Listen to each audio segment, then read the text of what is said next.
हिंदू धर्म में एकादशी तिथि का विशेष महत्व है। मान्यता है एकादशी तिथि के दिन भगवान विष्णु की आराधना करने से साधकों को सुख समृद्धि का आशीर्वाद प्राप्त होता है। बता दें कि भाद्रपद मास के शुक्ल पक्ष की एकादशी तिथि परिवर्तिनी एकादशी व्रत रखा जा रहा है, यानी आज के दिन। पंचांग के अनुसार परिवर्तिनी एकादशी व्रत 25 सितंबर 2023 सोमवार के दिन रखा जाएगा। साथ ही इस दिन दो अत्यंत उपयोग का निर्माण हो रहा है, जिसमें पूजा पाठ का विशेष महत्व है। आइए जानते हैं परिवर्तिनी एकादशी व्रत शुभ योग, पूजा मुहूर्त और व्रत पारण समय। परिवर्तिनी एकादशी 2023 तिथि और शुभ योग। पंचांग के अनुसार भाद्रपद मास की शुक्ल पक्ष की एकादशी तिथि 25 सितंबर सुबह 7:55 से शुरू होगी और 26 सितंबर सुबह 5:01 पर समाप्त हो जाएगी। ऐसे में पार्श्व एकादशी व्रत 25 सितंबर के दिन रखा जाएगा। वहीं वैष्णव एकादशी व्रत 26 सितंबर के दिन रखा जाएगा। पंचांग में बताया गया है 25 सितंबर के दिन सर्वार्थ सिद्धि योग और रवि योग का निर्माण हो रहा है। इस दिन रवि योग सुबह 6:11 से सुबह 11:55 तक रहेगा और इसके बाद सर्वार्थ सिद्धि योग शुरू हो जाएगा। वहीं इस दिन उत्तराषाढ़ और श्रवण नक्षत्र का भी निर्माण हो रहा है, जिन्हें मांगलिक कार्यों के लिए श्रेष्ठ माना जाता है। शास्त्र में बताया गया कि परिवर्तिनी एकादशी व्रत पारण द्वादश तिथि के दिन किया जाता है।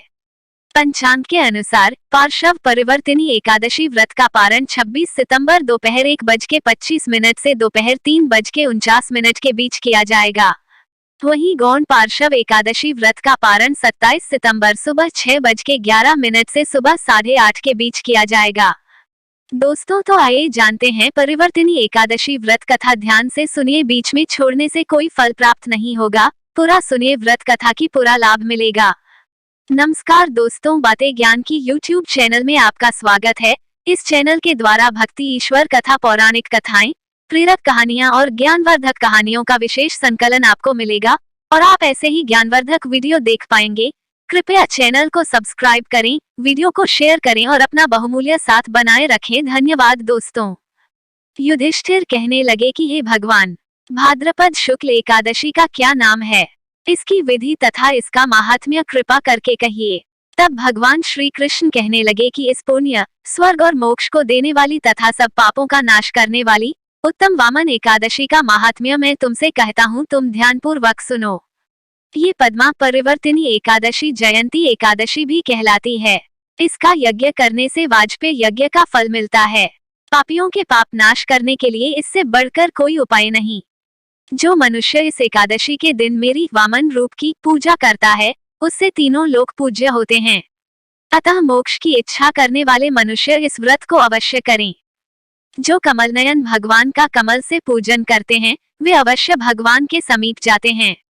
जिसने भाद्रपद शुक्ल एकादशी को व्रत और पूजन किया, उसने ब्रह्मा विष्णु सहित तीनों लोकों का पूजन किया। अतः हरिवासर अर्थात एकादशी का व्रत अवश्य करना चाहिए। इस दिन भगवान करवट लेते हैं, इसलिए इसको परिवर्तिनी एकादशी भी कहते हैं।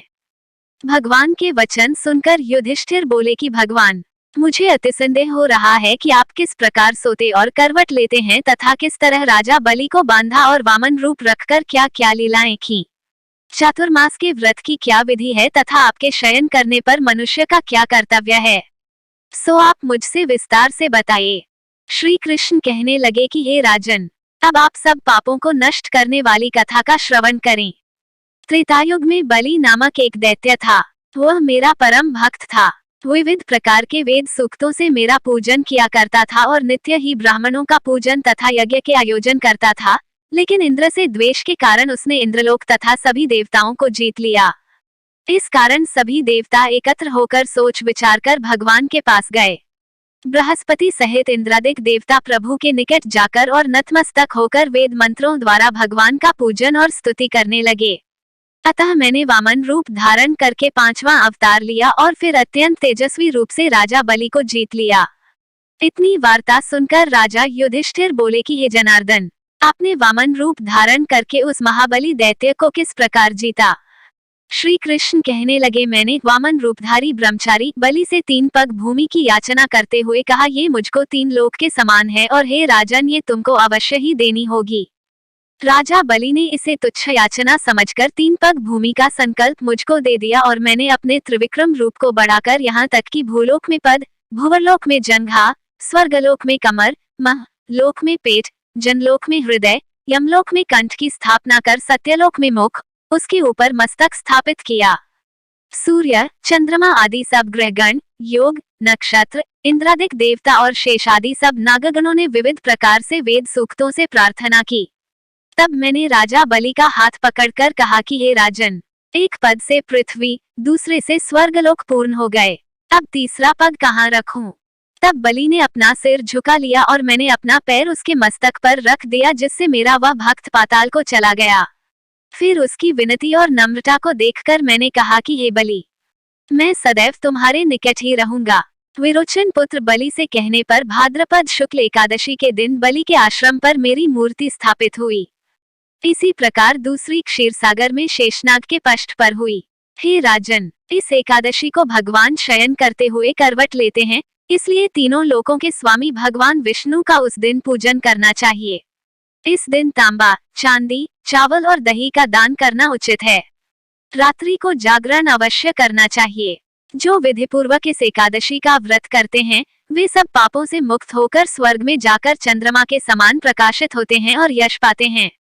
जो पापनाशक इस कथा को पढ़ते या सुनते हैं, उनको 1000 अश्वमेध यज्ञ का फल प्राप्त होता है।